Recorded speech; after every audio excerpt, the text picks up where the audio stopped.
F of X అనేది బహుపది sir, G of X అనేది బహుపది. అది ఏదైనా కావచ్చు, డిగ్రీ 1 కావచ్చు, డిగ్రీ 2 కావచ్చు, డిగ్రీ 3 కావచ్చు, అలా ఏదైనా కావచ్చు. ఈ రెండిట్లో ప్లస్ పెడితే బహుపది అవుతుందా, మైనస్ పెడితే బహుపది అవుతుందా, ఇంటూ పెడితే బహుపది అవుతుందా, బై పెడితే బహుపది అవుతుందా అవదా? ఒక చిన్న ఎగ్జాంపుల్ తీసుకుందాం. F of X X plus 3 తీసుకుందాము. G of X 2x plus 7 తీసుకుందాం. ఎప్పుడైతే నేను డివిజన్ రాశానో 2x ప్లస్ 7 కిందికి పోయింది. ఎప్పుడైతే ఇది కిందికి పోయిందో నాకేమొస్తుంది, x plus 3 into 2x plus 7 power -1 అయింది. పవర్ -1 అయింది. ఎక్స్ పవర్ ఎప్పుడూ కూడా నెగటివ్ ఉండకూడదు, ఫ్రాక్షన్ ఉండకూడదు, రైట్? నెగటివ్ ఉండకూడదు, ఫ్రాక్షన్ ఉండకూడదు.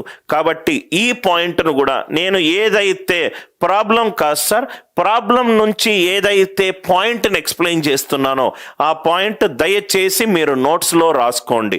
ఎందుకంటే ఇవన్నీ చాలా చిన్న చిన్న points.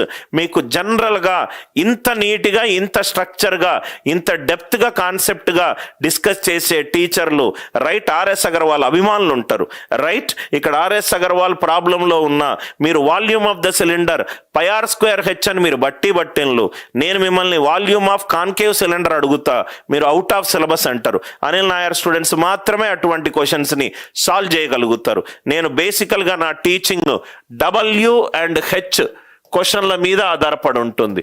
Why, what, when, where, how, right? Why, what, when, where, how. ప్రతి దానికి నేను నా పిల్లలకు నేర్పించేది ఇదే, నేను స్కూల్లో చెప్పే నా స్టూడెంట్స్కి చెప్పే స్కూలింగ్ క్లాస్లో కూడా చెప్పేది ఇదే. నెలకు ఒక 2 రోజులు స్కూల్ పిల్లలకు నేను మ్యాథ్స్ చెప్తాను. వై, వాట్, ఇది ఎందుకు వచ్చింది, ఇది ఎక్కడ ఉపయోగపడుతుంది, ఇది ఎందుకు ఇక్కడ ఉపయోగపడుతుంది, ఇది ఎందుకు ఇక్కడ ఉపయోగపడదు, దీన్ని ఎలా అప్లై చెయ్యాలి.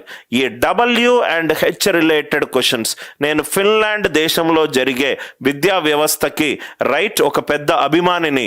ఆ విద్యా వ్యవస్థలో జరిగే ఒక చాలా మంచివి నాకు టైం దొరికినప్పుడు నేను ఇట్లా ఈ షార్ట్స్, వీడియోస్ ఎక్కువగా చేయడానికి కారణం కూడా ఏంటంటే, ఒక రకంగా స్టూడెంట్స్ చదువుతున్నారు, ఆ రకంగా కాకుండా ఇంకో రకంగా చూడొచ్చు అని చెప్పడానికి చేసే ఒక పెద్ద పద్ధతి ఇది. కోఎఫిషియంట్ రామారావు ఒక డౌట్ అడుగుతున్నాడు, సార్ కోఎఫిషియంట్ నెగటివ్ ఉండొచ్చా? ఎస్, కోఎఫిషియంట్ నెగటివ్ ఉండొచ్చు.